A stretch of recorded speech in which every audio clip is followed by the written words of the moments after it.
நண்பர்கள் அனைவருக்கும் வணக்கம். இன்று நம்மளுடைய பதிவில் நாம் எடுத்துக்கொள்ளக்கூடிய தலைப்பு என்ன அப்படின்னா, 18 வயதை தாண்டியவர்கள் முதலீடு செய்வதற்கு முன்னால் தெரிந்து கொள்ள வேண்டிய சில அடிப்படை விஷயங்களை பற்றி நாம் இந்த பதிவில் பதிவிட்டிருக்கிறேன்.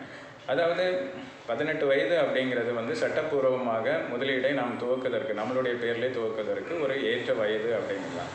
இதற்கு முன்னாடியும் நீங்கள் முதலீடு செஞ்சுருக்கலாம். அதாவது minor and Guardian, minor and parent அப்படிங்கிற முறையில் முதலீடை செஞ்சுருப்பீங்க. அதை இப்போ தங்களுடைய பேரில் மாற்றுவதற்கும் இந்த 18 வயது என்பது ஒரு சட்டப்பூர்வமான ஆரம்பமாக இருக்கும். அந்த மாதிரி முதலீடை துவக்குவதற்கு என்னென்ன அடிப்படை தேவைகள் வேணும் அப்படிங்கிறத நான் தகவலாக இந்த வீடியோவில் நான் உங்களுக்கு சொல்கிறேன். முதல்ல பார்த்திங்கன்னா, நாம் முதலீடை மிக இளமை பருவத்திலே நாம் துவக்கணும் அப்படிங்கிறதுக்கு நமக்கு முதலீட்டில் இப்போ நம்ம வாரன் பஃபெட்டை ஒரு உதாரணமாக நம்ம எடுத்துருக்கிறோம். ஏன்னா வாரன் பஃபெட்டை எல்லாருமே சொல்லக்கூடிய விஷயங்கள் என்ன அப்படின்னா, இன்றைக்கி அவர் உலகின் முன்னணி பணக்காரர்கள் ஒருவராக இருக்கிறார் அப்படின்னா அதுக்கு அவர் இளமை காலத்திலே தன்னுடைய முதலீடை துவக்கியது தான் காரணம்.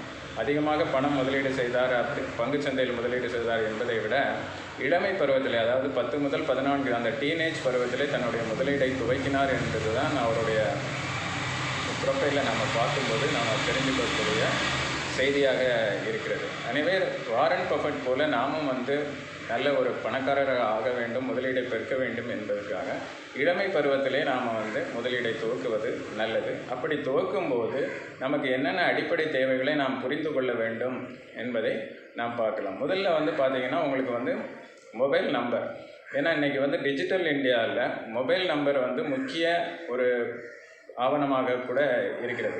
ஏன்னா ஓடிபியை வச்சு தான் நம்ம எல்லா டிரான்சாக்ஷனும் பண்ணுறோம். அதனால் அந்த மொபைல் நம்பர் வருங்காலங்களில் பெர்மனண்ட்டாக இருக்கக்கூடிய ஒரு நம்பராக நாம் இப்போ ஏற்கனவே வேறு நிறைய நம்பர் யூஸ் பண்ணால் கூட இனி இருக்கக்கூடிய நம்பர் நமக்கு பெர்மனண்ட்டாக இருக்கணும் அப்படிங்கிறத நாம் மொபைல் நம்பரை தேர்ந்தெடுத்துக்கணும். அதுக்கு அடுத்தபடியாக இமெயில் ஐடியும் அதே போல் தான். நம்ம பல சோசியல் மீடியா அக்கௌண்ட்ஸ் எல்லாம் இமெயில் ஐடியை வச்சு ஓப்பன் பண்ணியிருந்தால் கூட இப்போ நாம் கொடுக்கக்கூடிய இமெயில் ஐடி முதலீட்டு நிறுவனங்களுக்கு கொடுக்கக்கூடியதை சரி, ஆதார் போன்ற பேன் போன்ற கார்டுகளை அப்ளை பண்ணும்போது நாம் கொடுக்கக்கூடிய இமெயில் ஐடியானது நிரந்தரமாக நாம் வருங்காலத்தில் உபயோகப்படுத்தக்கூடிய இமெயில் ஐடியாக இருக்க வேண்டும். அதே சமயத்தில் இமெயில் ஐடி நாம் கொடுக்கக்கூடிய இமெயில் ஐடி மற்றவர்களுக்கு புரியும்படியே எளிய முறையில் இருக்கும்போதையும் பண்ணிக்கணும். ஸோ இதெல்லாம் இமெயில் ஐடி ஓப்பன் பண்ணுறதுல நம்ம கவனமாக இருக்கணும். அதற்கு அடுத்தபடியாக நம்ம தெரிந்து கொள்ள வேண்டிய விஷயம் என்ன அப்படின்னு பார்த்திங்கன்னா, ஆதார். இப்போ ஆதார் எல்லா குழந்தைகளுமே ஏற்கனவே பள்ளியில் சேர்க்கும்போது ஆதார் கட்டாயமாக இருக்கிறதுனால ஆதார் வச்சுருப்பீங்க. இருந்தாலும் 15 வயதை தாண்டும் போது அந்த பயோமெட்ரிக் அப்டேஷன் பண்ண சொல்கிறாங்க. அந்த மாதிரி பயோமெட்ரிக் அப்டேஷன் எல்லாருக்குமே 10 ஆண்டுகளுக்கு ஒரு முறை பயோமெட்ரிக் அப்டேஷன் பண்ண சொல்கிறாங்க. இருந்தாலும் 18 வயசில் நம்ம எப்படியாவது நீங்கள் அப்டேஷனுக்காக போக வேண்டியிருக்கும். அந்த மாதிரி அப்டேஷன் போகும்போது உங்களுடைய மொபைல் எண், ஏற்கனவே நான் சொன்ன எடுத்த உங்களுடைய மொபைல் நம்பர், இமெயில் ஐடி இதெல்லாம் அப்டேட் பண்ணிக்கோங்க. அதே மாதிரி ஆதாரை நேம் எப்படி இருக்கிறதோ, உங்களுடைய பெர்த் சர்டிஃபிகேட்டு, ஸ்கூல் சர்டிஃபிகேட்டு இதிலெல்லாம் உங்களுடைய நேம் எப்படி இருக்கிறதோ அதே ஃபார்மேட்டில் இனிஷியல் எக்ஸ்பேன்ஷனோட முடிந்தளவே இருக்கிறது நல்லது.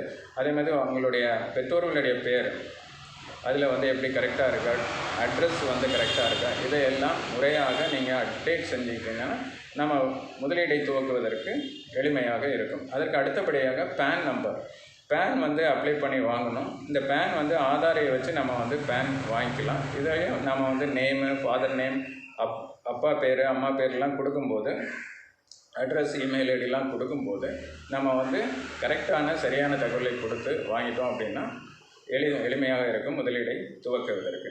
இப்போது நம்ம பேன் அண்ட் ஆதார் வாங்கியாச்சு. அடுத்தால நம்ம அடுத்த கட்ட இதுக்கு முதலீடை துவக்குவதற்கு வங்கி கணக்கு வேணும். இப்போ என்னதான் டிஜிட்டல் பேமெண்ட் நம்ம பண்ணாலும் அந்த டிரான்சாக்ஷன் ஆரம்ப புள்ளி வங்கி கணக்கு. வங்கி கணக்கை துவக்குவதற்கு நீங்கள் ஏற்கனவே ஆதார் பேன் இருக்கிறதுனால அந்த ஆதார் பேனையும் வச்சுட்டு நம்ம வங்கி கணக்கை நம்ம துவக்கிக்கலாம். இல்லை ஏற்கனவே நீங்கள் மைனர் அண்ட் அக்கௌண்ட் வச்சுருந்தீங்க அப்படின்னாலும் அதை மேஜர் அக்கௌண்ட்டை கன்வெர்ட் பண்ணி வச்சுக்கோங்க. இந்த வங்கி கணக்கை துவக்கும்போது நம்ம வீட்டுக்கு அருகில் உள்ள ஒரு வங்கியாக நம்ம இருக்கிற மாதிரி பார்த்துக்கிறது.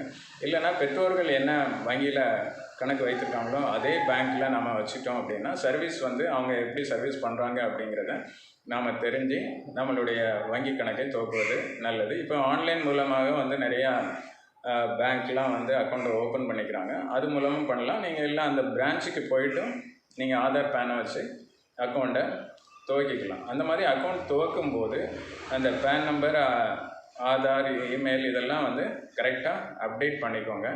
இந்த அதே மூலமாக பேங்க் அக்கௌண்ட் துவக்கும் போதே நீங்கள் வந்து செக் புக் அப்ளை பண்ணிக்கிறது நல்லது. செக் புக் வந்து உங்களுக்கு தேவையில்லை அப்படின்னா கூட ஃபஸ்ட்டு வந்து ஒரு செக் புக் அப்ளை பண்ணிக்கோங்க. செக் புக் அப்ளை பண்ணும்போது உங்களுடைய நேம் செக் புக்கில் பிரிண்ட் ஆகி வர்ற மாதிரி அவங்ககிட்ட கேட்டு அப்ளை பண்ணிக்கோங்க. அதே மாதிரி டெபிட் கார்டு, கிரெடிட் கார்டு இது எல்லாமே வங்கியில் பண்ணிக்கலாம். அதற்கு அடுத்தபடியாக பேங்க் அக்கௌண்ட் ஓப்பன் பண்ணும்போதே மத்திய அரசினுடைய பர்சனல் ஆக்சிடென்ட் பாலிசி ஒன்று இருக்குது. அது வந்து வருஷத்துக்கு 20 ரூபா. அதே மாதிரி இன்னொரு ஆயுள் காப்பீடு பாலிசி ஒன்று இருக்குது. அதையும் வந்து நீங்கள் வந்து பண்ணிக்கலாம். அதாவது பிரதான் மந்திரி சுரக்ஷா பீமா யோஜனா, இந்த பர்சனல் ஆக்சிடென்ட் பாலிசி. அதுக்கப்புறம் வந்து பார்த்திங்கன்னா பிரதான் மந்திரி ஜீவன் ஜோதி பீமா யோஜனா, இது வந்து 18 வயசுக்கு மேலே தான் ஜாயின் பண்ண முடியும். இதுக்கு வந்து 436 ரூபா ஆண்டுக்கு வந்து அவங்க வந்து பிடிக்கிறாங்க. அந்த பர்சனல் ஆக்சிடென்ட் பாலிசிக்கு வந்து 20 ரூபா பிடிக்கிறாங்க. இதுவே வந்து பண்ணிக்கலாம். இதை தவிர்த்து இன்னொரு ப்ராடக்ட் அங்கேயே பேங்க்லேயே இருக்குது. சென்ட்ரல் கவர்மெண்ட்டோட திட்டம் அட்டல் பென்ஷன் யோஜனா.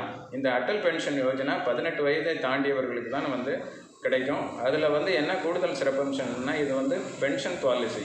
இது வந்து 210 ரூபா மாதம் மாதம் நம்ம செலுத்திக்கிட்டே வந்தோம்னா 60 வயது ஆகும்போது 5000 ரூபாய் பென்ஷனாக கொடுக்குறாங்க. இது வந்து கேரண்டி பென்ஷன். இது வந்து கட்டாயமாக எல்லோருமே வந்து சேர்ந்து கொள்ள வேண்டியது. இது வந்து ரிட்டர்ன் கம்மியாக இருக்குது, இல்லை கேரண்டி எப்படி கிடைக்கும் அப்படிலாம் கவலைப்பட தேவையில்லை. இது வந்து மத்திய அரசாங்கத்தினுடைய கேரண்டி பென்ஷன் ஸ்கீம். மினிமம் குறைந்த முதலீடில் ஒரு சராசரியான ஒரு பென்ஷன் திட்டம் கேரண்டியாக கிடைக்குது. இதை கண்டிப்பாக ஜாயின் பண்ணிக்கிறது நல்லது. அதுக்கு அடுத்தபடியாக நம்ம வந்து பேங்க் அக்கௌண்ட் ஓப்பன் பண்ணியாச்சு. இனி வந்து முதலீடுகளையும் வந்து என்ன பண்ணலாம் அப்படின்னு பார்க்கலாம். முதலீடுகளை வந்து பார்க்கும்போது நீங்கள் வந்து மியூச்சுவல் ஃபண்ட்ஸ் திட்டங்களில் முதலீடு பண்ணுறது நல்லது. ஏன்னா பங்குச்சந்தை சார்ந்த திட்டங்களில் நீங்கள் அனுபவங்களை பெற்றுக்கொண்டு பண்ணலாம். மியூச்சுவல் ஃபண்ட் திட்டங்களில் அதே மாதிரி நான் ஏற்கனவே சொன்ன மாதிரி நீங்கள் வந்து சீக்கிரமாக ஏர்லியராக நீங்கள் ஸ்டார்ட் ஏர்லி முதலீடை பண்ணிட்டோம் அப்படின்னா நீண்ட கால அளவில் உங்களுக்கு முதலீடு வருமானம் வந்து அதிகமாக கிடைக்கக்கூடிய வாய்ப்பு இருக்குது. இதுக்கு வந்து நம்ம வந்து பணம் இல்லையே, இப்போ தேவையில்லை, நம்ம அப்புறம் பண்ணிக்கலாம் அப்படிங்கிற உங்களுக்கு என்ன வேண்டாம். இதில் குறைந்தபட்ச முதலீடு 100 ரூபாயிலிருந்து நீங்கள் ஆரம்பிக்கலாம். 100 ரூபாய், 500 ரூபாய், 1000 ரூபாய், எந்த குறைந்த தொகையிலிருந்து கூட நீங்கள் ஆரம்பிக்கலாம். அப்படி இல்லைனா கூட ஜீரோ போலியோ அக்கௌண்ட் அப்படின்னு இருக்குது. நீங்கள் வந்து கணக்கை துவக்குவதற்கு ஃப்ரீயாகவே கணக்கை வந்து துவக்கிடலாம்.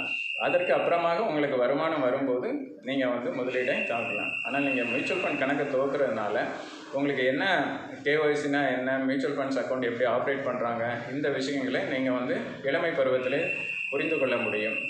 ஸோ இந்த மியூச்சுவல் ஃபண்ட் அக்கௌண்ட்டே நீங்கள் வந்து ஆன்லைன்லேயே ஓப்பன் பண்ணிக்கலாம். அதுக்கு உண்டான டிஸ்கிரிப்ஷனில் கீழே லிங்க் கொடுத்துருக்கேன். அதுவும் நீங்கள் அந்த லிங்க் மூலமாகவே முதலீடை துவக்கலாம். அப்படி இல்லைன்னா எங்களையும் தொடர்பு கொள்ளலாம். அதற்கு அடுத்தபடியாக டிமேட் அக்கௌண்ட் வந்து ஃப்ரீ டிமேட் அக்கௌண்ட் இருக்குது. அதாவது ஃபஸ்ட் இயர் ஃப்ரீயாக கொடுப்பாங்க. அதுக்கப்புறம் செகண்ட் இயர் அந்த ஆனுவல் சப்ஸ்கிரிப்ஷன் உங்களுக்கு கேட்பாங்க. அக்கௌண்ட் ஓப்பனிங் ஃப்ரீ தான் 1 இயருக்கு. அதையும் வந்து நான் கீழே வந்து டிஸ்கிரிப்ஷனில் கொடுத்துருக்கேன். டிமேட் அக்கௌண்ட்டையும் நீங்கள் ஏஞ்சல் ப்ரோக்கிங் வழியாக ஓப்பன் பண்ணிக்கலாம்.